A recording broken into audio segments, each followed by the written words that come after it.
কিশোরগঞ্জের মানুষ রাষ্ট্রপতি পেয়েছে, কিন্তু তার শিক্ষা ও স্বাস্থ্যের অধিকার পায়নি। আমি কিশোরগঞ্জবাসী, আপনাদের এই ফ্যাসিস্ট রাষ্ট্রপতি আপনাদের বাংলাদেশকে, আমাদের বাংলাদেশকে শেখ হাসিনার কাছে তুলে দিয়েছিল। মানুষের মানবাধিকার, মানুষের গণতন্ত্রকে, বাংলাদেশের গণতন্ত্রকে হত্যা করেছিল। সংগ্রামী কিশোরগঞ্জবাসী, এই কিশোরগঞ্জ থেকেই আপনারা সেই ফ্যাসিস্টদের বিরুদ্ধে গণপ্রতিরোধ তৈরি করেছিলেন।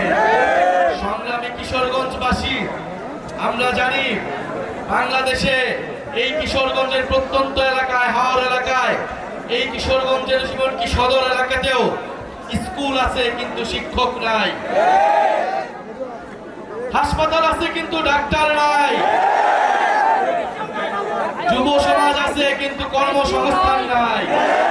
প্রিয় সংগ্রামী কিশোরগঞ্জবাসী, অনেক বাজেট আছে কিন্তু রাস্তা নাই, রাষ্ট্রপতি আছে কিন্তু মানুষের উন্নয়ন নাই। আমরা এই কিশোরগঞ্জের চেহারা পাল্টায় দিতে চাই।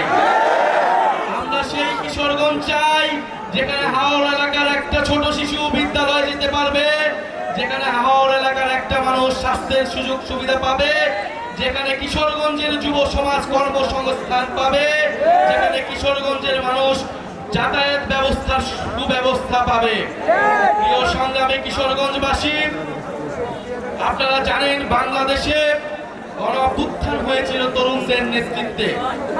এই তরুণদের উপর আস্থা রেখে বাংলাদেশের মানুষ নেমে এসেছিল। আমরা আবারও বলছি, এই তরুণদের উপর আস্থা রেখে আপনারা জাতীয় নাগরিক পার্টিতে যোগদান করুন। জাতীয় নাগরিক পার্টি আপনাদেরকে নতুন বাংলাদেশ উপহার দিবে। জাতীয় নাগরিক পার্টি বাংলাদেশের 54 বছরের যেই দুর্নীতি পরায়ণ রাষ্ট্র ব্যবস্থা, যেই মাফিয়া তান্ত্রিক, যেই লুটেরা রাষ্ট্র ব্যবস্থা, সেই রাষ্ট্রের পরিবর্তন ঘটাবে। প্রিয় সংগ্রামী কিশোরগঞ্জবাসী, আমরা বলেছি তরুণরা রাষ্ট্রের চালিকা শক্তি, দেশের চালিকা শক্তি। এই তরুণদেরকে যদি এই গণ অভ্যুত্থানের পরে আমরা যদি তরুণদেরকে কাজে লাগাতে না পারি, এই তারুণ্যের শক্তিকে যদি দেশ গঠনে কাজে লাগানো না যায়, বাংলাদেশকে আর কখনোই গড়ে তোলা সম্ভব হবে না। ফলে আমরা তারুণ্যের সেই শক্তিতে বিশ্বাসী, আমরা কিশোরগঞ্জের শক্তিতে বিশ্বাসী। আমরা বিশ্বাস করি কিশোরগঞ্জের মাটি এনসিপির শক্তিশালী ঘাঁটিতে পরিণত হবে। ফ্যাসিস্টের স্বৈরাচারের দোসররা এখনো বিভিন্ন জায়গায় লুকিয়ে আছে।